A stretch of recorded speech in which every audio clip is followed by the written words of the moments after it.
Hello everyone. Today I am making this video for the students who are planning to start preparing for IAS. That means for the beginners. Now they have many doubts in their minds. The first and the most important doubt, which I feel as a teacher with more than 20 years of experience, is shall we study through self-study, prepare for this exam through self-study, or shall we go for some coaching, right? For me, this is the last thing to be decided. This shouldn't be the first thing. The first question that you should ask yourself is when to start. When to start? This should be the first question that should come to your mind. You would have seen many people telling you that you need to study for 15 hours a day if you want to become an IAS. Yes, they are right. They are right in a way, but they are not absolutely right. Perhaps they have met somebody or they have heard somebody telling them this fact that he or she prepared for 15 hours, studied for 15 hours a day to become an IAS, but they did not tell you another fact. Perhaps they tried do this magic within 1 year or less than a year's time. Now, if you think that no, you cannot study for 15 hours, you can give maximum 5-6 hours every day, then why shouldn't you start 3 years before you actually want to appear? Who is stopping you?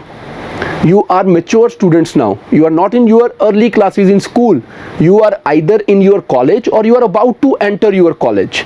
Now you understand that, see, at max for my college studies I have to give 5 to 6 hours every day, perhaps 7 hours, right? Even if it is 8 hours a day, I still have 16 hours left.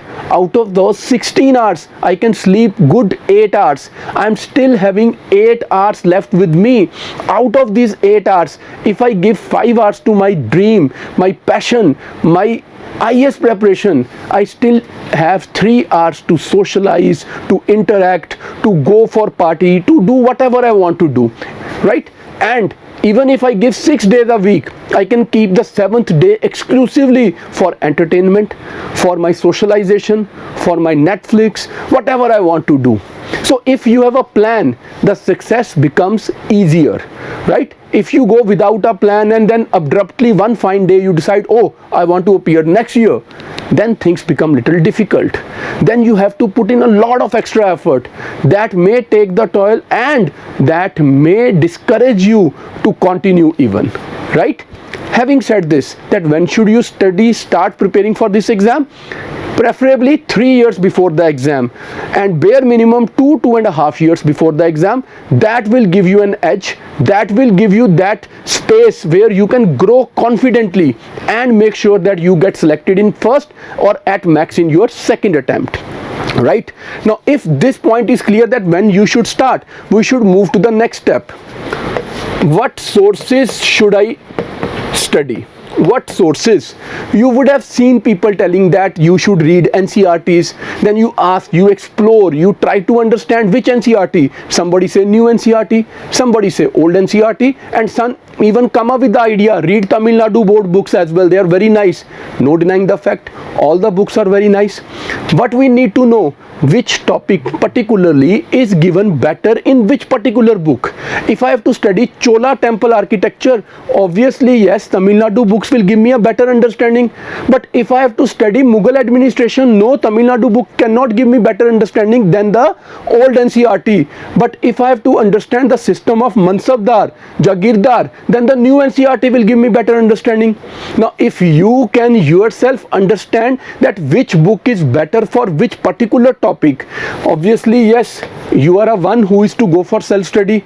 If you are not able to understand this and it is taking a lot of time, it is taking a lot of your energy to understand, to identify the sources, then what is the harm in going for coaching class? It will save your time. If it comes at a cost, the cost is only because of this, that yes, they reduce the effort, they make the things easier, they organize the things for you, right? Now, how to make notes? How to make notes? Now this is a very important thing. Agreed that everyone can have his or her style of making notes. Somebody can make detailed notes, somebody can make pointer notes, somebody can make mind maps. It is up to you. But before we start making notes, the sources must be identified. Only then we can make the most comprehensive notes. Now the next question is that how to integrate current affairs with the static part. Now that's exactly something which should be the main concern for making notes. But while making notes like this, that you integrate the current and the static together, the first thing was that you have selected the right sources. Now for current affairs, you should be sure enough that which newspaper you have to read, what other magazines you have to refer to, and what other websites or important links that you need to follow. Now you cannot just follow one or two newspapers or a couple of magazines or the notes of any commercial coaching, be it even arts, and be sure that yes, you have covered everything most comprehensively. There has to be a plan. Now either you have to understand all these things at your own, and if you can do this wonder, then yes, you are a wonder child. You can do it to self-study, and there are many people who have done it already. Coaching is only and only desirable. It is not necessary. But yes, if now you have understood that doing all this at your own is little difficult, then yes, this is the option for you. What a coaching will do, they will tell you the sources, they will make the notes of the sources, they will add current affairs to it, and they will provide you one comprehensive set of notes which will be self-sufficient. What you have to do, you have to revise it 10 times. Now why I am saying you have to revise it 10 times? Either you read 10 sources one time each yourself, and then find that you are not prepared for the exam because you are only a jack of the trade, you haven't mastered the subject. Or when the 10 sources have been brought together into a single source by a coaching, you read it 10 times, 10 sources, revise them 10 times. Obviously yes, you are 100% prepared. Now that's one way of preparing for this exam, right? We need someone to mentor us, we need someone to guide us. If you are lucky enough to have someone in the family, in the friend circle, in some relation, you are a blessed one, right? But obviously yes, there has to be someone who can guide you what is to be read, how it is to be read, how the notes are to be made. Then more importantly, there must be someone to evaluate your answers for mains. Now that's the most important thing. And by going for just test series, though you can compensate for this, but remember one thing, unless you have studied everything in a very organized manner, under some expert guidance, under someone who is mentoring you through and through, how can you be 100% sure that the test series that you finally attempted, you could do it well and you could score well? You may end up scoring less, and that can then be more damaging for your confidence. So instead of jumping for only test series, if you are not sure that you have someone who can guide you through and through for self-study, you should switch to coaching, right? Now that's the most important thing. Now through this video I've told you when to start, preferably 3 years. If you start 3 years in advance, give 5 hours, right? If you start 2.5 or 2 years in advance to the exam, give 7.5 hours accordingly. Now if you start 1.5 year, give 9 to 10 hours, and if you start only 1 year before, you have to give mere minimum 12 hours. Now if you are a working professional, same rule applies to you. Look at it, along with your job commitment, how much time you can spare on day-to-day basis. Accordingly make a plan. Why to get dejected with a failure by giving half of the effort and expecting best of the result? So be a student or a professional. This is a way that you have to plan your next step. The first step is when to start. Now I have told you guys the best time is to start 3 years before actually you have to appear for the exam. What are the sources? There are no universal sources.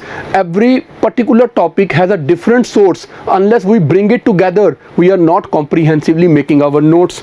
How to make notes? There are many methods. Either you make them yourself or you get the ready-made notes. But remember, even if you get the ready-made notes, you have to read them 10 times and make your own flowcharts out of these as well, right? And then how to integrate current affairs with your static part.